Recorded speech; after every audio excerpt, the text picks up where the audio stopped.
Hello friends, Radhe Radhe. आज मी बनवणार आहे कुरकुरीत अशी शेव. शेवसाठी मी 1 किलो बेसन पीठ घेतलेले आहे. लसूण, जिरं, लसूण, ओवा, धने घेतलेले आहेत. हे आपण छानपैकी मिक्सरमधून बारीक काढून घेतलेलं आहे. एका पातेल्यामध्ये पाणी ठेवलेलं आहे 1.5 ग्लास. त्यामध्ये आपण मिरची पावडर टाकलेली आहे, हळद टाकलेली आहे, मीठ, थोडंसं हिंग टाकलेलं आहे चवीसाठी. आणि हे सगळं मिश्रण आपण उकळू द्यायचं आहे पाण्यामध्ये.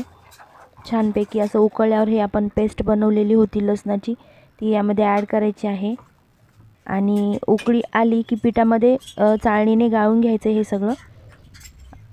तुम्ही बघू शकता, चाळणीनं गाळून झाल्यावर हे सगळं एकजीव करायचं मिश्रण.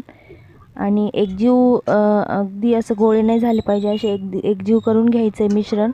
एकजीव झाल्यावर याचं एक मस्तपैकी उंडा मळून घ्यायचा आहे, सॉफ्ट असा.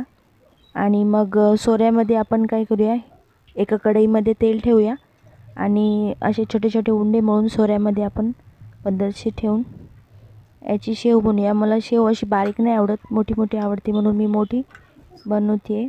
तुम्हाला हवी तशी तुम्ही बारीक पण करू शकता. तुम्ही बघू शकता,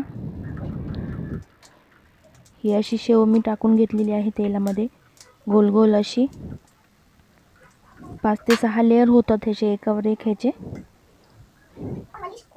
आणि मग याला डीप फ्राय करायचे आपल्याला, बारीकवर मंद आचेवर. छानपैकी बघू शकता तुम्ही किती छान शेव झालेली आहे. अशीच परत एकदा मी टाकून घेतलेली आहे, बघू शकता तुम्ही. आणि हे पहा, सुंदर अशी शेव बनलेली आहे. अगदी कुरकुरीत होते ही शेव, तुम्ही नक्की ट्राय करा. हे पहा, अगदी छान.